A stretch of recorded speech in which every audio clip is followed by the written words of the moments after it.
प्यारे साथियों, आज मैं आपके लिए लेके आया हूँ सभी प्रकार के प्रोफेसरशिप एग्जामिनेशन के लिए। जैसे कि आपने थंबनेल में देखा, हिंदी सब्जेक्ट के प्रोफेसरशिप एग्जामिनेशन के लिए प्रीवियस ईयर के क्वेश्चन जो कि आपके आने वाले एग्जामिनेशन के लिए बहुत ही ज़्यादा इम्पोर्टेंट होने वाले हैं। तो चलिए स्टार्ट करते हैं। फर्स्ट क्वेश्चन है, नई कहानी का पहला संग्रह किस संग्रह को माना जाता है? हमारे को बताना है नई कहानी का जो पहला संग्रह है वो किस संग्रह को माना जाता है। तो इसका जो करेक्ट आंसर है वो है परिंदे को। ऑप्शन नंबर ए इसका करेक्ट आंसर है। चलिए नेक्स्ट क्वेश्चन जानते हैं। नेक्स्ट क्वेश्चन है, स्थापना दो भाषाओं की परस्पर भिन्नता अनिवार्य रूप से परस्पर विरोधी ही है, यह सोचना निराधार है। और इसके पीछे तर्क दिया गया है, भिन्नता पूरक हो सकती है, विरोधी भी हो।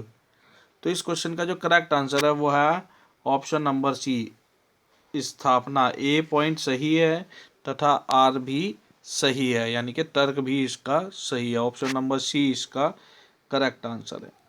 चलिए नेक्स्ट क्वेश्चन जानते हैं। तो नेक्स्ट क्वेश्चन है बड़ा इंपॉर्टेंट क्वेश्चन है, चाहे इतिहास ना हो, विज्ञान ना हो, दर्शन ना हो, पर कविता का प्रचार अवश्य रहेगा, यह कथन किसका है? तो इस क्वेश्चन का जो करेक्ट आंसर है, यह कथन रामचंद्र शुक्ल जी का। ऑप्शन नंबर ए इसका करेक्ट आंसर। नेक्स्ट क्वेश्चन जानते हैं। तो नेक्स्ट क्वेश्चन है, स्वर्ग जाने में बूढ़ा जवान क्या? स्वर्ग जाने में बूढ़ा जवान क्या? आप तो सिद्ध हो, आपको गति अगति से क्या, मैं फांसी चढ़ूंगा, प्रस्तुत पंक्ति में किस पात्र ने कहा है? तो इस क्वेश्चन का जो करेक्ट आंसर है वो है गोवर्धन दास। ऑप्शन नंबर बी इसका करेक्ट आंसर है। चलिए नेक्स्ट पॉइंट जानते हैं। तो नेक्स्ट क्वेश्चन है हमारा,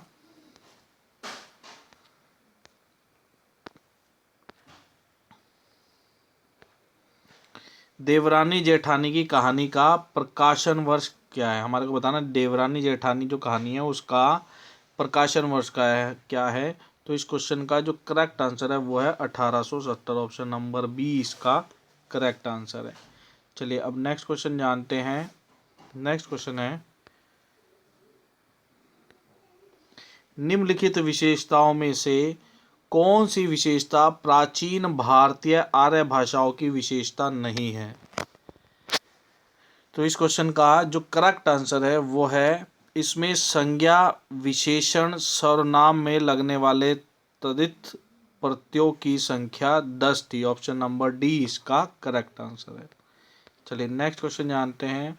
तो नेक्स्ट क्वेश्चन है, रसायन शब्द से होते होते रासो हो गया है, रासो काव्य के संबंध में यह किसकी उक्ति है? तो इस क्वेश्चन का जो करेक्ट आंसर है वो है Ramchandra Shukla. Option number A इसका करेक्ट आंसर है। चलिए नेक्स्ट क्वेश्चन जानते हैं। तो नेक्स्ट क्वेश्चन है, कल्पना प्रद्भुत होती है, इसका जो करेक्ट आंसर है वो है प्रतिभा से। कल्पना प्रद्भुत होती है किससे? प्रतिभा से होती है। ऑप्शन नंबर ए इसका करेक्ट आंसर है। चलिए अब नेक्स्ट क्वेश्चन जानते हैं। तो नेक्स्ट क्वेश्चन है, भारतेंदु द्वारा संपादित पत्रिका कविवचन सुधा का प्रकाशन वर्ष है। कविवचन सुधा का प्रकाशन वर्ष 1868 है। ऑप्शन नंबर सी इसका करेक्ट आंसर। इसी क्वेश्चन को दूसरे तरीके से पूछ सकता है कि भारतेंदु द्वारा संपादित वो कौन सी पत्रिका है जो 1868 में प्रकाशित हुई? तो कविवचन सुधा है। या ऐसे भी क्वेश्चन पूछ सकता है, कविवचन सुधा पत्रिका किसके द्वारा संपादित की गई? ये भारतेंदु द्वारा प्रकाशित की गई। तो इस क्वेश्चन को डिफरेंट डिफरेंट तरीके से आपसे पूछ सकता है। बड़ा इंपॉर्टेंट क्वेश्चन है, कई बार एग्जाम में पूछा गया है डिफरेंट डिफरेंट लेवल के स्टेट लेवल एग्जामिनेशन में। तो आपको ये अच्छे से तैयार होना चाहिए। चलिए नेक्स्ट क्वेश्चन की बात करें। तो नेक्स्ट क्वेश्चन है हमारा, निम्नलिखित पंक्तियों को रचनाकारों के साथ सुमेलित कीजिए। निम्नलिखित पंक्तियों को उनके रचनाकारों के साथ सुमेलित कीजिए। तो इसमें ऑप्शन दिए गए हैं, रोया यक्ष की तुम रोए थे, रोया यक्ष कि तुम रोए थे, ये किसकी है? तो ये जो पंक्ति है ये नागार्जुन की है। ऑप्शन नंबर ए का जो करेक्ट आंसर है वो है नागार्जुन। नेक्स्ट क्वेश्चन है, श्रेय नहीं कुछ मेरा, ये किसकी है? अज्ञे की। यह तीसरा आदमी कौन है? यह धूमिल की। और चमकते हैं खड़े इथियार उनके दूर तक, ये मुक्ति बोध की। तो इस क्वेश्चन का जो करेक्ट आंसर है वो है option number C. Next question है,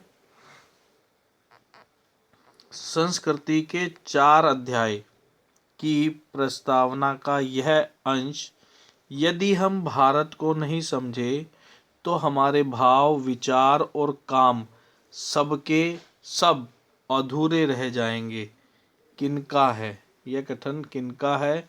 तो यह जवाहरलाल नेहरू जी का है। ऑप्शन नंबर सी इसका करेक्ट आंसर है। चलिए नेक्स्ट जानते हैं। तो नेक्स्ट क्वेश्चन है, बाल मुकुंद गुप्त का लिखा हुआ निबंध, बाल मुकुंद का लिखा हुआ निबंध बंग विच्छेद किस पत्रिका में प्रकाशित हुआ था? तो इस क्वेश्चन का जो करेक्ट आंसर है वो है भारत में। तो ऑप्शन नंबर सी इसका करेक्ट आंसर है। चलिए अब नेक्स्ट क्वेश्चन जानते हैं। तो नेक्स्ट क्वेश्चन है, हमजोली, हमजोली किस नाटक का पात्र है? तो हमजोली आगरा बाजार का पात्र है, आगरा बाजार नाटक का पात्र है। ऑप्शन नंबर सी इसका करेक्ट आंसर है। चलिए नेक्स्ट क्वेश्चन जानते हैं। तो नेक्स्ट क्वेश्चन है, बड़े जीवन वाले हो बाबू, दुर्बल पतले हो, बड़ी हिम्मत दिखाई है, तुमसे डरकर ही वे पठान डिब्बे में से निकल गए। प्रस्तुत पंक्तियाँ किस कहानी की है? हमारे को कहानी का नाम बताना है, किस कहानी की है। तो ये अमृतसर आ गया। ऑप्शन नंबर सी इसका करेक्ट आंसर है।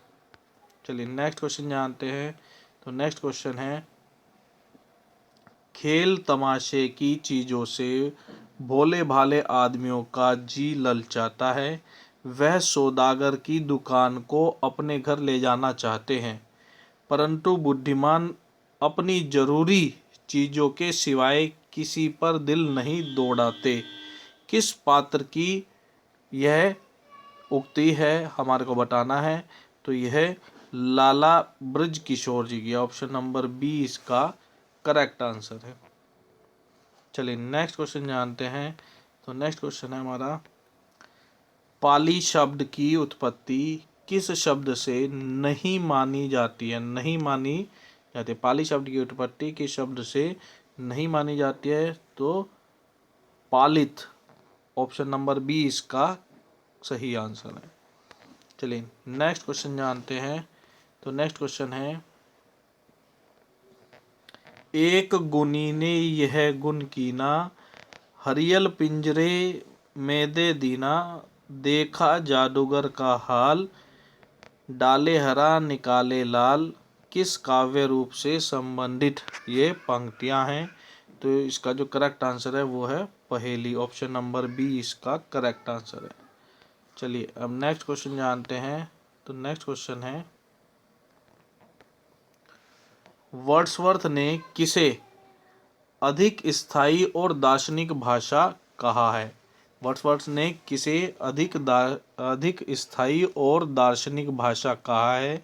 तो इस क्वेश्चन का जो करेक्ट आंसर है वो है ग्रामीण भाषा। ऑप्शन नंबर डी इसका करेक्ट आंसर है। चलिए अब नेक्स्ट क्वेश्चन जानते हैं।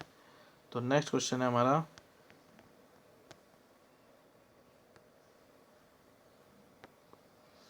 भारतेंदु युग में जन चेतना पुनर्जागरण की भावना से अनुप्राणित थी, यह कथन किस आलोचक का है? तो इस क्वेश्चन का जो करेक्ट आंसर है वो है नगेंद्र। चलिए अब नेक्स्ट क्वेश्चन जानते हैं।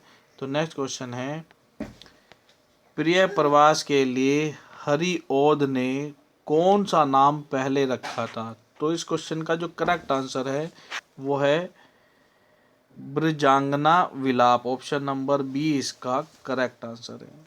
तो स्टूडेंट्स, क्वेश्चन कैसे लग रहे हैं कमेंट बॉक्स में कमेंट करके ज़रूर बताएं, और साथ ही साथ इस वीडियो को अपने अन्य मित्रों के साथ ज़रूर शेयर करें ताकि वो भी इस वीडियो का बेनिफिट ले सकें।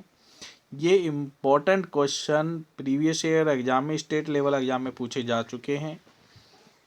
आगे आपके आपके आपके स्टेट से संबंधित एग्जामिनेशन, यूजीसी नेट से के एग्ज़ाम से संबंधित या पीजीटी से संबंधित, ये कहीं पे भी आपसे क्वेश्चन पूछे जा सकते हैं। प्रीवियस ईयर एग्जामिनेशन को देखने का मतलब यही है कि आपको एक अंदाज़ा पता चला जाए कि किस प्रकार के क्वेश्चन आपसे एग्जामिनेशन में पूछे जा रहे हैं और कौन कौन से इम्पोर्टेंट क्वेश्चन हैं, ये आपके एग्ज़ाम में भी पूछे जा सकते हैं। तो आप इनको अच्छे से तैयार कर लेंगे। मिलते हैं अपने नेक्स्ट वीडियो में, तब तक के लिए bye bye and best of luck for your examination.